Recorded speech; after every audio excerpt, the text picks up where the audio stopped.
우리 오늘 주실 하나님 말씀 히브리서 3장 1절에서 6절까지 말씀입니다. 히브리서 3장 1절에서 6절 신약성경 355쪽입니다. 히브리서 신약성경 좀 뒤쪽에 있습니다. 찾기 힘드신 분 앞에 PPT 함께 보시고, 찾을 수 있으신 분은 성경 직접 찾아서 함께 보겠습니다. 히브리서 3장 1절에서 6절 제가 받들어 읽겠습니다. 그러므로 함께 하늘의 부르심을 받은 거룩한 형제들아, 우리가 믿는 도리의 사도이시며 대제사장이신 예수를 깊이 생각하라. 그는 자기를 세우신 이에게 신실을 하시기를 모세가 하나님의 온 집에서 한 것과 같이 하셨으니, 그는 모세보다 더욱 영광을 받을 만한 것이 마치 집 지은 자가 그 집보다 더 존귀함 같으니라. 집마다 지은 이가 있으니 만물을 지으신 이는 하나님이시라. 또한 모세는 장래에 말할 것을 증언하기 위하여 하나님의 온 집에서 종으로서 신실하였고, 그리스도는 하나님의 집을 맡은 아들로서 그와 같이 하셨으니, 우리가 소망의 확신과 자랑을 끝까지 굳게 잡고 있으면 우리는 그의 집이라. 아멘. 오늘은 우리 정대성 목사님께서 말씀을 전개해 주십니다. 매 시간마다 3인 3색의 하나님의 말씀으로 이 연초에 우리에게 도전해 주셨는데요. 오늘 이제 주 강사라 되겠죠. 오늘 내일 새벽, 그리고 주일 1부 2부, 그리고 주일 오후 시간에 우리 재직 세미나로 우리 5번에 걸쳐서 우리 정 목사님께서 말씀 전해 주십니다. 정 목사님은 지난 몇 년 전이군요, 저희 교회 말씀 사경에 오셔서 매 시간마다 하나님의 큰 은혜를 주셨습니다. 섬기시는 뉴라이프 덴버 뉴라이프 선교교회를 조금 일찍 이제 은퇴하시고 그리고 새로운 사역들을 감당해 가십니다. 말씀 들어보니까 아주 목회자였었지만 이제는 우리 밤이라 그러죠. 비즈니스에서 미션을 맡아서 지금 비즈니스를 통해서 하나님을 또 하나님의 선교를 세워가는 귀한 또 사역을 감당하고 앞으로를 또 계획하고 있습니다. 우리 오늘도 하나님께서 주신 말씀 통해서 여러분 큰 은혜 받으실 줄 믿습니다. 우리 나오실 때 환영하는 마음으로 박수로 환영해 주시면 감사하겠습니다.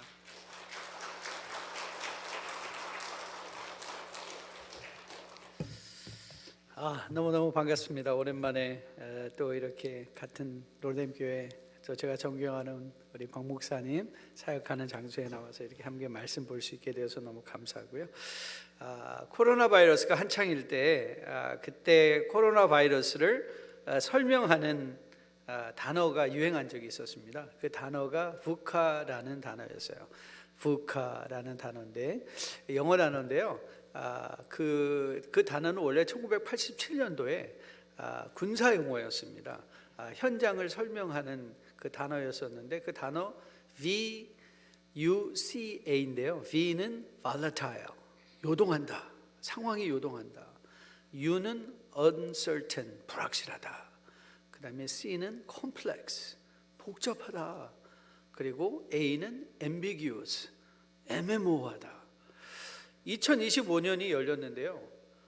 코로나 바이러스 때도 VUCA였지만 지금은 더 VUCA 시대로 들어가는 것 같아요. 요동하고 있습니다. 기후가 요동하고 있습니다. 여러분 계속해서 듣는 산불 소식을 들으면 이런 적이 없었다는 얘기 자주 들으시죠. 기대하지 않았던 일들, 세상이. 여러분 정치는 어떻습니까? 미국 정치나 지금 어떻게 이 공이 한국 이민 사회에도 과연 이제 새로운 정권이 바뀌면서 어디로 튈지 모르고, 또 조국에서도 정치적 상황이 바깥에서 내다보고 있는 우리 동포들은 너무나 아쉽고 걱정하는 마음으로 기도하고 있고, 정치나 경제나 교회에 관련돼서 들려오는 소식들을 보면 정말 요동하고 있고, 도대체 한 치 앞을 내다볼 수 있는 불확실한 시대 속에서 너무나 복잡다단하게 엮여 있고, 도대체 내가 어떤 결정을 지금 무엇을 어떻게 해야 될까 하는 애매모호한 상황 속에 우리가 2025년을 시작하고 있는 것 같아요.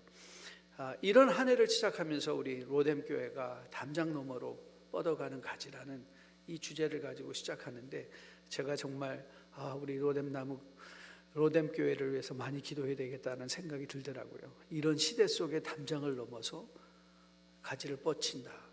이거 시작부터 쉽지 않은 일이라고 생각합니다. 하지만 인간의 생각에는 불가능해 보이는 것들이 누구의 생각에는 가능해요? 누구의 생각에는? 하나님께서는 능치 못할 일이 없지 아니하십니까? 저는 우리 로뎀 교회 주의 귀한 백성들이 마음에 큰 비전과 사명과 열정을 가지고 그래, 이렇게 요동하고 불확실하고 이렇게 복잡하고 애매모호한 곳이지만 이때야말로 This is the time. 이때야말로 뭐가 이래야 돼요? 믿음이 이래야 될 때라고 생각합니다. 여러분의 가정에도, 여러분의 자녀 안에도, 이 교회 안에도 이 믿음이 일해야 될 때, faith in work. 그게 바울이 데살로니가 전서 1장에서 페어링 해주는 거 아닙니까? 사랑의 수고, 믿음의 역사, faith in work. 우리로 하여금 행동하게 하는 그 믿음. 저는 시대가 아무리 악하다 할지라도 2025년도에 정말 로뎀 교회를 통해서 담장 너머로 뻗어가는 가지가 하나님의 놀라운 영광이 드러나는 그런 한 해가 될 수 있게 되기를 주님의 이름으로 축복드립니다. 이런 차원에서 저는 여러분과 앞으로 5번 동안 세미나는 차지하고라도 4번의 말씀을 히브리서 중심으로 한번 여러분과 살펴보려고 합니다. 히브리서 하면 딱 한마디만, 히브리 그 서신을 받던 그 공동체 또한 우리가 살아가는 시대만큼 요동하고 불확실하고 복잡하고 애매모호한 시대 앞에 서 있었다는 거죠. 로마의 큰 압제 앞에, 아니면 예수를 믿는다는 그 믿음 때문에 주변으로부터, 같은 유대인들로부터 당하는 엄청난 핍박 속에 이들은 과연 우리에게 내일이 주어질 수 있을까라는 그런 절박한 심정 가운데 미래를 바라보고 있었던 그 히브리 공동체를 향하여 하나님은 성령을 통하여 히브리서 기자를 통하여 하나님의 말씀과 이 시대를 살아가는 어떻게 이 시대 안에서 하나님의 백성으로 살아갈 것인가에 권면을 주고 있는 책이 히브리서라고 생각합니다. 그래서 오늘 여러분 이번 주말 동안 히브리서 길지 않습니다. 13장밖에 안 되는데 그냥 한 번 앉아서 쭉 읽어도 성경에 이미 익숙해지신 분들이라면 아마 15분이면 13장 쭉 읽어 나가실 수 있을 것입니다. 이번 주말에 그래 담장 너머로 뻗어나가기 위한 기본적인 말씀의 양분이 히브리서 우리가 한번 받으려고 하는데 우리 히브리서를 한번 통독하자. 한 모여서 2분이 같이 모여서 통독해도 좋고 부부가 통독해도 좋고 1장부터 13장까지 한번 여러분 이번 주말에 히브리서를 다 통독하시고 저는 그 중간중간에 중요한 말씀들을 가지고 모든 이 13장을 엮어와서 그래서 구슬이 서말이라도 꿰어야 뭐다? 아니 새벽이라고 이렇게 자꾸 안 하시면 저 심심해서 못하는 거 아시죠? 예? 구슬이 서말이라도 꿰어야 보물인 거, 꿰어 보배인 거 아시죠? 예, 우리 히브리서 이 말씀들이 여러분의 마음속에 꿰어져서 한 해를 밝힐 수 있는 보배로 세워질 수 있게 되기를 주님의 이름으로 축복드립니다. 자, 히브리서는 1장부터 아주 단도직입적으로 이렇게 열어갑니다. 예수께서 얼마나 천사보다 뛰어난 분이냐. 그게 히브리서 기자가 하고 있는 거예요. 1장, 2장에서는 예수님과 천사를 비교하면서 예수가 천사보다 훨씬 더 뛰어난 분이다. 구원과 관련, 믿음과 관련해서. 그리고 2장 1절 말씀을 한번 보시면 성경을 오늘 좀 펴두시면 좋을 것 같은데요. 2장 1절 말씀 보면 그러므로 우리는 들은 것으로 더욱 유념하여 우리가 흘려 떠내려가지 않도록 해라. 예수가 어느 정도 중요하냐면 우리의 마음속에 늘 모시고 함께, 왜? 천사보다 더 뛰어난 분이기 때문에. 그래서 들은 말씀에 여러분들이 매일 들은 말씀에 주의해서 배가 닻을 내리고 정박한 것처럼 세상의 풍조에 흔들리지 않고 배가 항로를, 여러분의 인생의 배가 항로를 비껴나가지 않듯 좌로나 우로 치우치지 않고 십자가 표대를 향하여 나갈 수 있도록 예수 그리스도를 우리의 마음에 모셔라. 아울러 우리는 2장 1절의 경고와 더불어 이제 구원의 주 예수께서 하시는 일로 우리를 거룩하게 하시며 자유하게 하시고 우리를 도우시는 분이다. 그리스도가 What does Christ do? 예수가 뭘 하시느냐? 2장 18절 말씀 보니까 그가 시험을 받아 고난을 당하셨은즉 시험 받는 자들을 능히 어떻게 해주실 수 있다? 도우실 수 있다.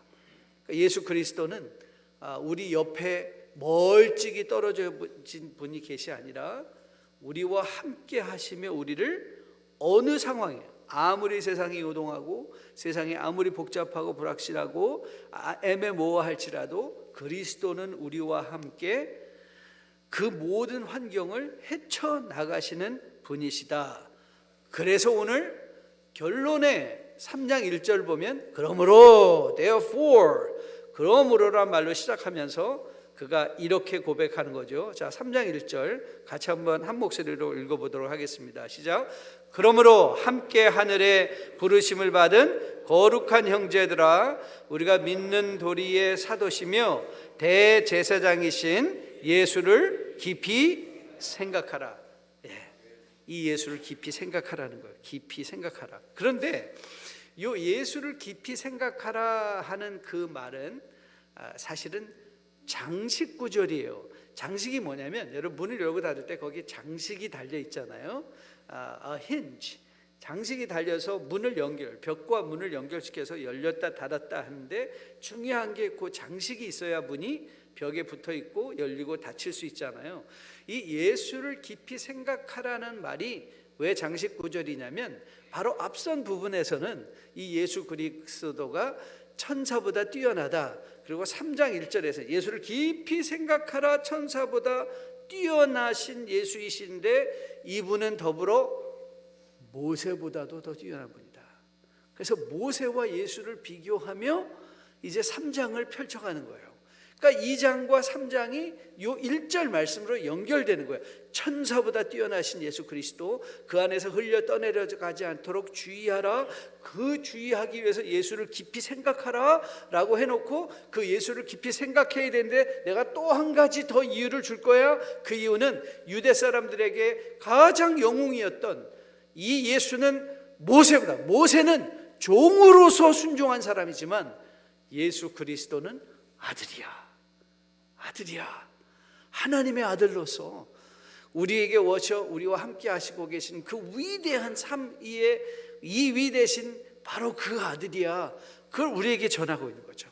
그러면서 그 예수를 깊이 생각하라라는 교훈을 주고 있는 거예요. 그래서 오늘 이제 제가 하고 싶은 게 뭐냐면 제가 이제 치고 들어가는 거. 저는 신앙생활을 하면서 제일 아쉽게 느껴지는 게 이 언어예요. 저는 언어에 대해서 굉장히 관심이 많이 있습니다. 헬라어도 그렇고 히브리어도 그렇고 한국말도 그렇고 영어도 그렇고 어차피 저희는 이중 언어권에 살아가고 있으니까 그래서 이 언어에 대해서 관심이 많이 있는데 우리가 흔히 자주 사용하는 언어들을 깊이 생각해 보면 그게 그런 뜻이었을까? 라는 생각을 하게 하는 언어들이 굉장히 많이 있습니다. 왜냐하면 우리가 신앙생활에서 사용하는 많은 단어들은요 이게 형이상학적인 단어예요. 그러니까 형태가 없다. 형태가 없다는 건 셀 수가 없다. 한 예를 들어볼게요. 우리 여러분 잘 믿읍시다. 그러면 우리 잘 믿어야 돼. 근데 여러분 한번 앉아서 곰곰이 생각해 보세요. 도대체 잘 믿는다는 게 뭐지? 여러분 잘 믿는다는 게 무슨 뜻이에요? 여러분 우리가 사랑하자라고 말하잖아요. 아니 그럼 사랑합시다. 그래 맞아. 우리 사랑해야 돼. 우리는 사랑의 공동체가 돼야 돼. 근데 여러분 도대체 사랑한다는 게 무슨 뜻일까요? 사랑을 어떻게 하시겠어요? 우리 소망을 가지고 열심히 삽시다. 그래 소망을 가지고 열심히 살아야 되는데 소망이 있다는 게 무슨 뜻이지? 이미 여러분에게 소개한 것처럼 바울은 이런 것을 이렇게 두루뭉실한 추상적인 형이상학적인 개념으로 우리에게 주시는 게 아니라 그걸 연결시켜 주시죠. 이게 데살로니가전서 1장 말씀이었어요. 그러니까 믿음의 역사, faith in work. 믿음은 우리로 일하게 하는 거예요. 그러니까 일하는 게 믿음이에요. 그리고 사랑의, 여러분 기억나시죠? 사랑의 수고. 여러분 수고가 뭐예요? labor. 영어로 하면 labor예요. love in labor. 근데 그 labor가 무슨 뜻이냐면요. 무슨 뜻이냐면 여러분 옛날에 지금은 많이 이런 단어를 안 쓰는 것 같은데 병원에 가서 분만실을 이전에는 레이버 룸이다 이렇게 얘기된 거 기억하시죠? 레이버 룸. 그러니까 그 안에 그 여인이 해산의 수고의 고통을 사랑이라 이렇게 말한 거예요. 그런데 저는 사랑의 수고라는 말, 이 수고라는 말은요, 손수자에 고생할 고자인데 이건 중국말은 아닙니다. 그냥 한국 사람들이 한자를 차용한 언어인데요. 저는 이게 기가 막히다고 생각했어요. 사랑의 수고다. 사랑은요, 손이 수고하는 거예요. 손이 수고하는 거. 그러니까 여러분이 저 교회 사랑합니다. 그러면 이렇게 물어보면 돼요. 요즘 교회를 위해서 당신의 손이 무슨 수고하고 있죠? 그럼 사랑이다. 사랑이 그 손이 수고와 고생하는 게 없으면 사랑하는 거 아니에요. 그러니까 사랑한다라고 말을 하지만 착각할 때가 많아요. 그러니까 우리 혹시 아내 되신 분들 계시면 요즘 제가 젊은이들 만나면 이렇게 많이 하거든요. 이 젊은 아이 친구들은요 아주 입에 Honey I love you 입에 배 있어요. I love you. 직장 갔다 오면서 Honey I love you 그러고 옷 아무데다 던져놓고 철떡 소파에 들어넣어서 Honey I love you. Is dinner ready?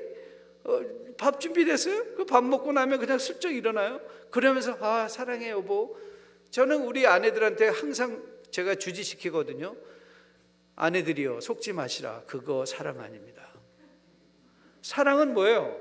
남편이요 와서 아내와 함께 손이 고생해 줘야 돼요. 손이 고생하는 게 사랑이에요.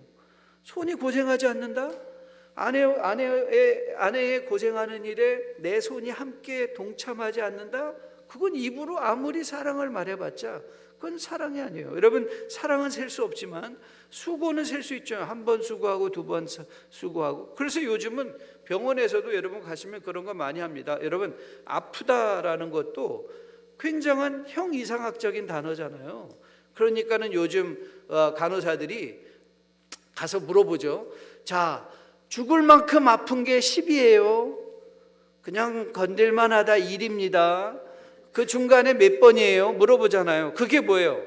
아프다는 것을 내가 실질적으로 체험하고 말을 할 수 있게 하는 거잖아요. 그러니까 사랑도 성경은 그렇게 접근하는 거예요. 사랑한다. 나 하나님 사랑하면 맨날 입만 열면 God I love you, God I love you. 그런데 아무 손으로 수고하는 게 없어. 그건 스스로를 속이는 거다. 스스로를 속이는 거다. 자, 사랑이 고생하는 손이 수고하는 것이다. 그게 사랑이다. 소망은 뭐예요? 인내, 참는 거예요. 견디는 거예요. 버티는 거예요. 한 번 참고 두 번 참고 100번 참고 그리스도께서 우리에게 말씀하신 대로 다시 오시는 날까지 끝까지 참는 게 뭐예요? 그게 소망 있는 사람이에요. 참는 사람이 소망 있는 거. 자, 그럼 여기가 서론이라면 그러면 도대체 예수를 깊이 생각한다는 건 무슨 뜻이냐는 거예요. 예수를 깊이 생각해. 맨날 우리가 가면서 예수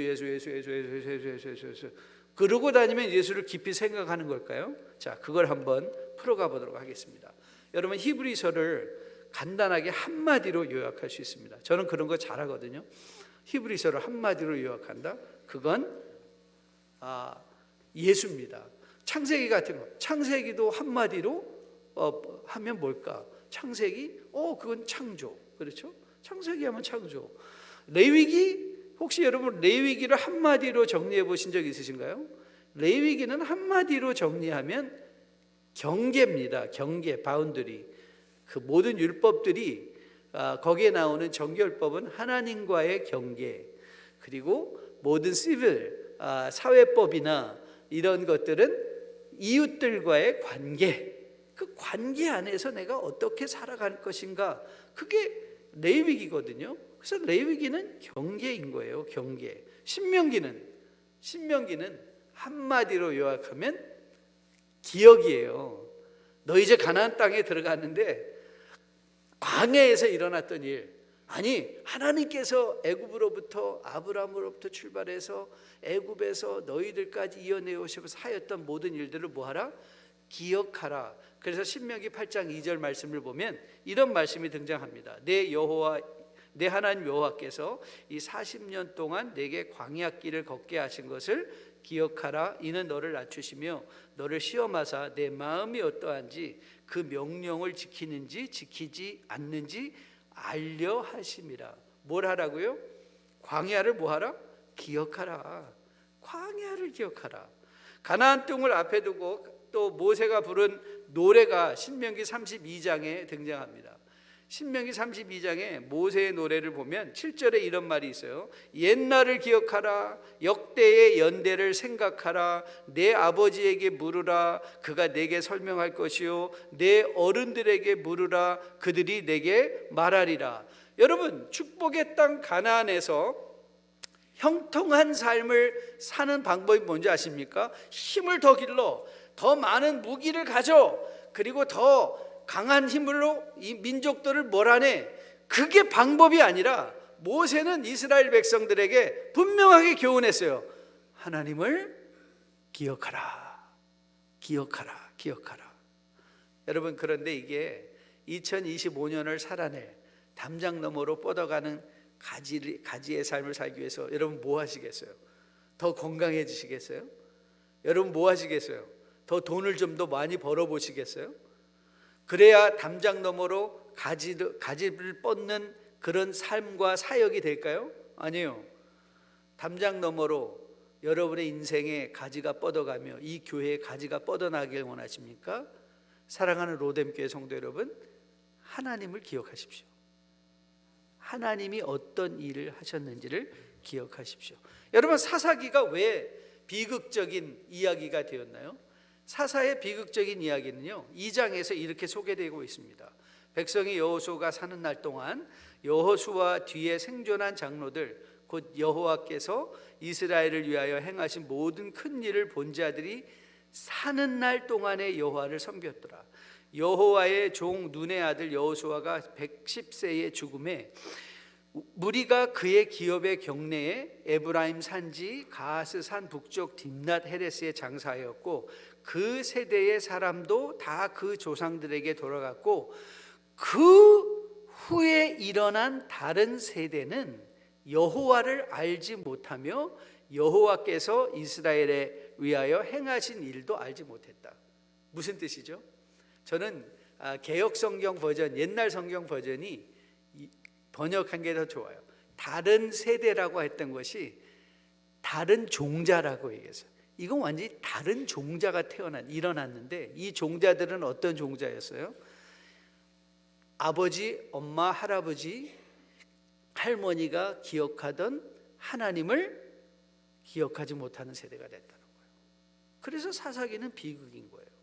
한 세대가 바뀌는 동안 다른 세대가 일어났고, 그 세대는 여호와를 알지 못하는 세대가 된 거예요. 자, 그러면 예수를 깊이 생각한다는 건 무슨 뜻이냐? 예수를 깊이 생각한다는 건 생각이라는 단어를 다른 단어로 바꾼다면 예수를 기억하는 거예요. 이해가 되셨나요? 예수를 기억하시는 거예요. 그러면 예수를 기억한다는 게 또 무슨 뜻일까? 예수를 어떻게 기억할까? 여러분, 예수를 기억하는 방법, to remember Jesus is to know Jesus. 여러분이 모르는 걸 기억하실 수 있겠어요? 모르는 걸 기억하실 수 있겠어요? 아닙니다. 모르는 걸 기억하지 못합니다. 아는 걸 기억할 수 있죠. 예수를 깊이 생각하는 건 그렇기에 예수님을 기억하는 것인데, 그럼 예수님을 기억하기 위해서는 예수님을 알아야 되는데, 여러분 예수님을 어떻게 아시겠어요? 여러분 예수님을 어떻게 아시겠어요? 여러분, 성경의 주제를 한마디로 요약하라 하면 뭐겠습니까? 성경의 주제는요, 구약의 주제, 한번 따라해 보실래요? 구약의 주제 오실 예수, 신약의 주제 오신 예수, 계시록의 주제 다시 오실 예수. 여러분, 성경이 구약부터 계시록까지, 창세기부터 계시록까지 하고 싶은 말이 뭐죠? 예수 그리스도인 거예요. 예수 그리스도. 이 예수 그리스도가 오셔야만 인간이 구원받을 수 있고, 그 약속된 예수 그리스도가 신약에 왔더니 오셨고, 오셔서 십자가에 달려 부활하신 예수 그리스도가 다시 오신다. 그러니까 성경은 한마디로 말하면 예수인 거예요. 예수. 그러면 여러분이 예수를 기억하는 게 예수를 생각하는 것이고, 예수를 아는 것이 예수를 기억할 수 있고 예수를 생각하는 것이라면, 성경을 읽어 예수님을 알아야 기억할 수 있고 생각할 수 있는 거 아니겠습니까? 담장 넘어 가지가 뻗어지는 2025년이 되기를 소원하십니까? 저는 우리 로뎀교회가 오늘부터 늦었다 할지라도 저는 죽어라 성경 읽으시는 여러분 되시기를 주님의 이름으로 축복드립니다. 성경에 읽어야 된 결심을 세워. 저는 종교개혁가 중에 존경하는 마틴 루터가 이런 말을 한 것이 제 마음에, 어떤 신학적 내용보다 이분이 이런 말을 했어요. 전에는 바쁘지 않아서 2시간 기도했는데 이제는 너무 바빠서 4시간 기도해야 된다. 여러분, 말이 안 되죠.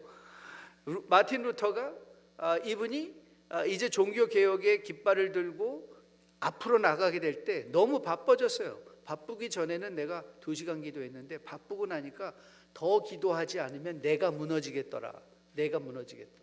여러분, 2025년도 정말 여러분들 정신없이 빠르게 지나갈 것입니다. 그 빠르게 지나갈 때 지금까지 여러분이 성경 하루에 4장 읽으셨던 분들, 이제 여러분들 성경 8장 읽으셔야 됩니다. 10분 읽으셨던 분들 20분 읽으셔야 됩니다.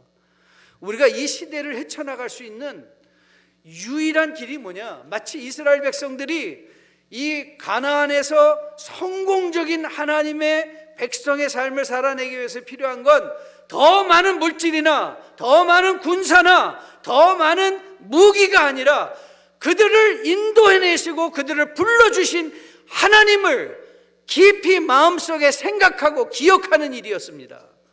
이 시대를 살아가는 여러분과 저가 다를까요? 아닙니다. 여러분이 해야 되는 일은 세상 돌아가는 일에 대해서 더 보고, 그래서 어떤 주식이 올라가고 어떤 주식이 내려가, 이게 아니라 우리를 지금까지 사랑하셔서 그 아들을 이 땅에 보내기까지 한 그 하나님은 누구시고 그 예수 그리스도는 누구신가? 그 예수 그리스도를 알아가는 것, 그리고 생각하는 것입니다. 사랑하는 로뎀 장로교회 성도 여러분, 여러분 교회 부흥이 무엇입니까? 사람이 많아지는 게 부흥입니까? 하지만 이것은 저는 정상적인 부흥이라고 생각합니다. 제가 존경하는 박성일 목사님이라고 계시는데요, 그 목사님이 여기도 아마 자주 오셨을 거예요. 책을 쓰셨는데 그 책이 성장을 확장이 아닌 변화로 측정하라. 성장을 측정하는 얼마나 확장했느냐가 아니라 얼마나 변화받았느냐. 그러면서 그 책에서 이런 말을 하셨어요. 본질적 목표를 세워라. 교회가 담장 넘어 가지가 뻗어가는데 그거는 정상인데요, 그 본질이 뭐냐는 거예요. 본질적 목표가 뭐냐? 본질적 목표는 우리 로뎀교회 장로, 로뎀교회 성도 여러분들이 예수 그리스도를 깊이 생각하는 게 본질인 거예요. 예수 그리스도를 깊이 생각하기 위하여 그분을 기억하는 거예요. 그 예수 그리스도를 기억하기 위해서 그분을 아는 거예요. 그분을 알기 위해서 하나님의 말씀을 가까이 하는 거예요. 제가 은퇴를 이제 했습니다. 은퇴를 하는데 목표가 하나 있었어요. 은퇴를 하면서 제 목표 중에 하나는, 저는 성경을 한때 제 인생에, 이건 제 간증인데요, 제가 어느 날 굉장히 큰 인생의 변화가 한번 있었습니다. 그 변화가 뭐였냐면, 나는 제가 지금까지 성경을 읽는 걸, 제 패턴을 보니까 성경을 읽으면서 자꾸 설교를 준비하는 거예요. 그래서 성경이 저에게는 도구가 돼버린 거예요. 설교를 준비하는 도구. 이게 정말 말씀인데, 말씀의 양식인데, 내가 설교를 하기 위해서 성경을 읽는 게 아니라 내가 하나님의 음성을 듣기 위해서 이 성경을 읽어야 되지 않을까? 저는 그래서 그때부터 성경을 열심히 읽기 시작했습니다. 그러면서 제 도전이 그거였어요. 내가 이제는 설교를 준비해야 될 일이 없는데도 불구하고 성경을 읽을 수 있을까? 근데 여러분, 제가 은퇴하고 나니까 성경의 말씀이 더 송일꿀처럼 달고, 저는 항상 목회 때도 1년에 5독 페이스를 유지했습니다. 5번을 성경을 읽는다. 5독 페이스. 제가 근데 지금 저도 풀타임으로 여러분처럼 일하고 있거든요. 일하고 있는데 과연 내가 지금 5독 할 수 있을까? 할 수 있습니다. 1독 저 거의 마쳤습니다. 1독 거의 마쳤는데요.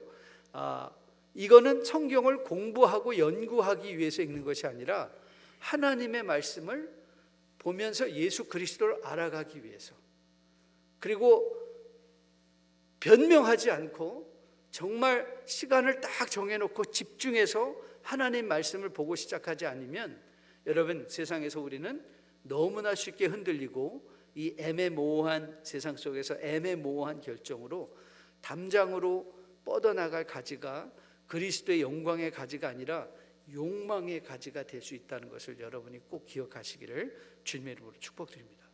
두 번째, 자, 예수를 생각하는 것은 예수님을 기억하고, 그래서 예수님을 알고 말씀을 읽는 것이다.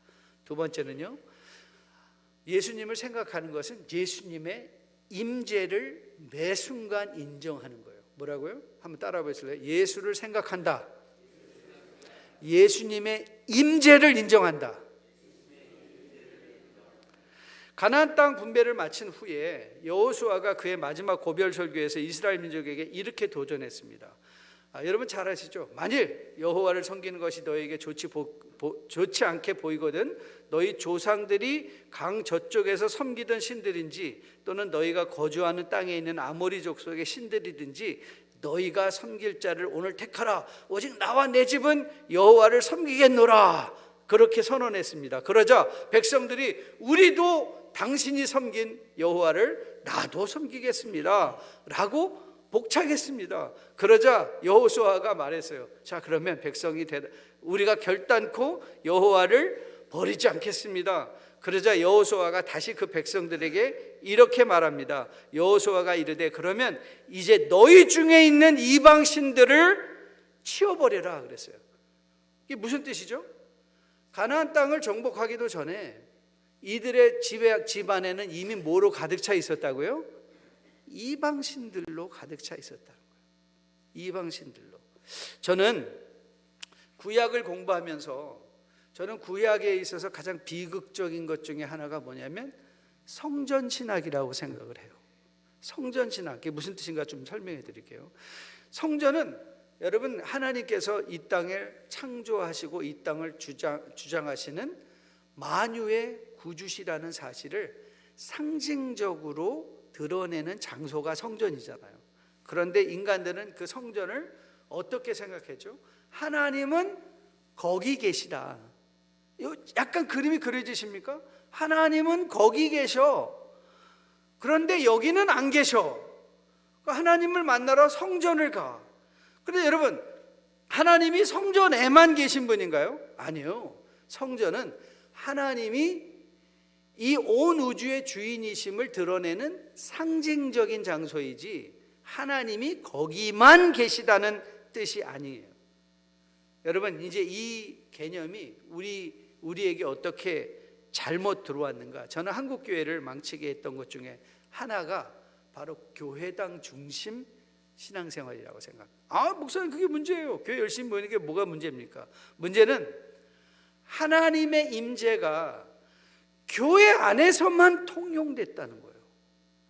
교회 안에 오면 하나님이 계신 것 같은데 교회 바깥에 나가면 하나님이 안 계신 것처럼.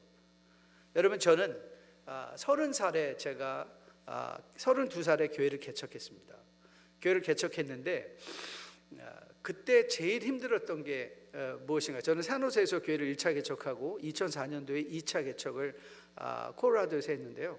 이제 교회가 성장하면서 소그룹들이 이제 생기기 시작했을 때 제가 제일 저희 아내랑 저 아내 젊잖아요. 그러니까 같이 저는 교회 안에서 좋은 친구들과 성도들과 친구처럼 저는 또 뭐 1.5세고 하니까 목사라는 거 타이틀 내려놓고 정말 친구처럼 편하게 지내고 싶었어요. 그래서 이제 구역 예배가 모이면 구역에 가서 이제 같이 모여서 밥 잘 먹고 잘 얘기하면 이제 꼭 그런 말을 듣는 거예요. 목사님 안 바쁘세요? 딱 그래. 안 바쁜데요. 그럼 좀 있으면 또 물어. 목사님, 사모님 바쁘시죠? 그래요. 안 바쁘다니까. 그럼 또 물어요. 목사님 바쁘시죠? 무슨 뜻인지 아시죠? 무슨 뜻이죠? 목사님 빨리 가시라고요. 가셔야 이제 우리가 2부를 하잖아요. 2부 가라오케도 하고 뭐도 좀 마시고 뭐 목사님이 계시니까 불편해서 아무것도 할 일이 없으니까 이제 목사님 가세요. 그때 정말 섭섭했어요. 나 그 인간들 지금도 보고 싶지 않아. 아니 그게 아니라 지금은요 제가 그분들을 너무 존경해요. 왜요? 그분들이 저는 일개 인간이잖아요. 일개 인간인데 목사라는 타이틀만 가지고 있는 사람인데 제가 있는 게 불편하게 느껴진 건 저는 그게 믿음이었다고 이제는 생각이 되는 거예요. 여러분 인간이란 게 이런 존재예요. 제가 이거 다 정리해가지고 저희 이 설교 내용을 다 정리해가지고 우리 이제 세미나 때 다 정리해 드릴 거예요. 그러니까 세미나 시간까지 한 사람도 빠지면 안 되는 거 아시죠? 앞으로 5번 빠지시면 안 됩니다. 세미나에서 다 조정이 되니까. 여러분 이게 임재의식이라는 게 이거예요. 임재의식이라는 건 하나님이 거기 계셔가 아니라 지금 나와 여기 함께 계시다. 여러분 한번 상상해 보세요. 일개 목사만 옆에 와도 저는 성도들의 행동이 변하는 걸 너무 많이 봤어요. 일개 목사가 지나가요. 그러면 목사 앞에서 하던 말을 멈추고 하던 행동을 멈추는 걸 너무 많이 봤어요. 그런데 우리는 왜 그 상상을 못할까요? 하나님이 여기 지금 나와 함께 계시다. 여러분 주님께서 마태복음 28장에서 마지막 지상 대사명을 주시죠. 우리는 너무나 거기에 doing에 익숙히 그래 너희는 가서 모든 족속으로 세례를 주고 가르쳐 내가 지키에 분부한 모든 것을 알아 지키게 하라는 그거 뭘 할까만 생각하는데 여러분 이 지상 대명령의 가장 핵심적인 교훈은 뭔지 아세요? 내가 세상 끝날까지 너희와 함께 한다는 거예요. 그러니까 지금 주님이 어디 계신 분이에요? 주님이 천국에 계신 분인가요? 아니에요. 우리 안에 성령을 통해서 하나님의 임재로 함께 하시는 분이시잖아요. 예수를 생각한다는 게 무슨 뜻이냐? 하나님이 지금 나와 여기 함께 계신다라는 뜻이에요. 그럼 바울은 이거를 어떻게 적용을 했는가? 여러분 고린도후서 10장 4절에 가면 바울이 이렇게 얘기합니다. 우리의 싸우는 무기는 육신에 속한 것이 아니요 오직 어떠한 견고한 진도 무너뜨리는 하나님의 능력이라 모든 이론을 무너뜨리며 하나님을 아는 것을 대적하여 높아진 모든 것들을 무너뜨리고 모든 생각을 사로잡아 그리스도께 복종한다. Take every thought captive and make it obedience to the Lord. Every 조그만 생각 하나까지도 다 사로잡아 그걸 뭐한다? 그리스도께 복종시킨다. 내 안에서 일어나는 그 욕심, 내 안에서 일어나는 절망, 내 안에서 실망, 분노, 이 모든 것들을 뭐 하라는 거예요? 사로잡아서 누구에게? 그리스도께 복종시킨다. 이게 예수를 생각하는 거예요. 어떻게 예수 그리스도께 복종해요?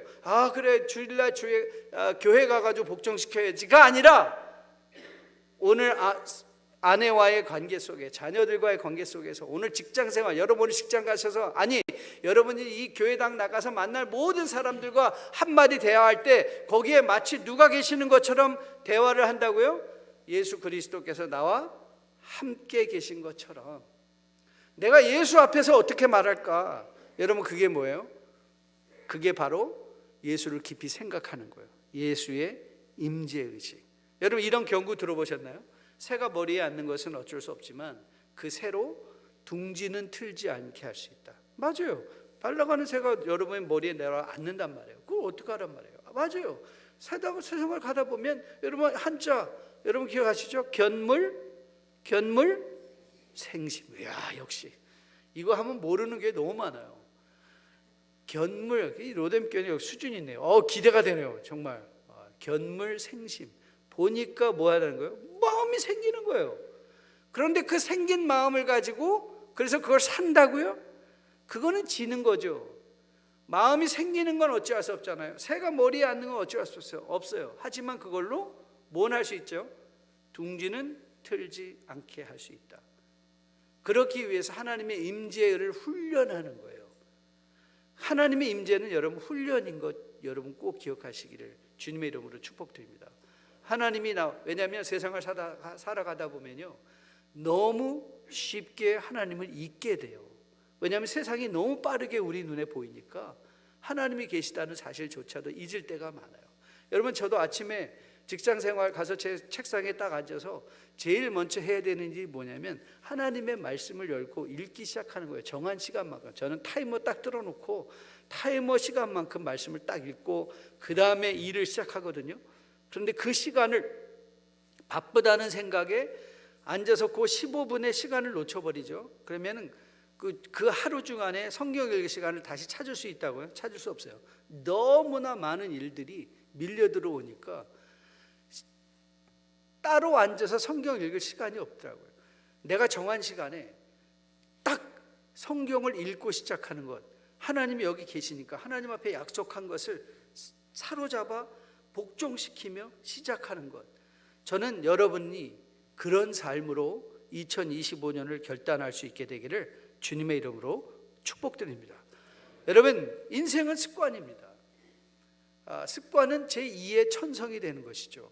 하나님의 음재의식, 하나님 예수님을 생각하는 것, 예수님을 생각하기 위해서 예수님을 기억하기 위해서 성경을 읽는 일 하나, 찬양하는 일 하나, 기도하는 일 하나, 이 모든 것들은요 여러분들이 하나님 옆에 계신 것처럼 습관화하고 길러야 될 실력들입니다. 2025년에 여러분의 인생에 담장을 넘어 그 가지들이 뻗어나게 하시기를 원하십니까? 저는 여러분들이 예수를 깊이 생각하시기를 주님의 이름으로 축복드립니다. 예수를 깊이 생각하기 위하여 그 예수님을 기억하시는 여러분 되시기를 주님의 이름으로 축복드립니다. 그 예수님을 기억하기 위하여 성경을 통하여 예수님을 더 알아가시는 여러분 되시기를 주님의 이름으로 축복드립니다. 그 예수 그리스도를 알아가셨기 때문에 그분이 지금 여기 나와 함께 하고 계심, 그 하나님의 임재를 인정하고 그 하나님의 임재 안에서 여러분 이 현대의 교회가 제일 욕먹는 것 중에 하나가 뭐죠? 표리부동하다. 겉과 속이 다르다. 저 사람 교회 안에서 만난 사람과 교회 바깥에서 만난 사람이 왜 저렇게 다르지? 가 아니라 교회 안에서 만나던 교회 바깥에서 만나던 우리 안에 계신 그 예수 그리스도의 임재의식으로 저 사람을 보면 그리스도가 보여. 저 사람을 보면 그리스도가 보여. 여러분 기억하시죠? 산상수훈에 마음이 청결한 자는 복이 있나니 그가 그리스도를 볼 것이요, 화평케 하는 자는 복이 있나니 그가 하나님의 자녀라 일컬음을 받을 것이요. 여러분 보이십니까? 마음이 청결하면요 하나님이 보인대요. 화평케 하면요 하나님의 자녀라 일컬음을 받는데요. 우리가 하나님의 존재를 드러낼 수 있는 바로 하늘의 창문의 통로다. 여러분의 가정이, 여러분의 직장이 하나님을 드러낼 수 있는 통로가 된다는 것, 저는 여러분이 마음에 꼭 기억하시기를 주님의 이름으로 축복드립니다. 이 말씀을 실천해가며 이제 2025년에 정말 여러분의 가정에서 예수를 깊이 생각함으로 담장 너머로 그리스도의 가지가 뻗쳐나가며 아무리 세상이 요동하고 세상이 아무리 불확실하고 세상이 아무리 복잡하고 아무리 애매모호한다 할지라도 우리 가족의 주인은 예수입니다. 우리 로뎀 교회의 주인은 예수입니다 라는 그 진리가 가지처럼 뻗쳐나가는 2025년 되기를 주님의 이름으로 축복드립니다. 우리 같이 한번 통성 기도했으면 좋겠어요. 하나님, 제가 정말 올 한 해 그리스도 예수께 집중하는 한 해가 되겠습니다. 그를 이를 위해서 여러분, 정말 여러분이 결심한, 성경 읽기 결심한 게 있다면, 만약에 일독을 결심한 분이 있으면 여러분 정말 2독 결심해 보세요. 2독 결심하신 분 있으면 4독 결심해 보세요.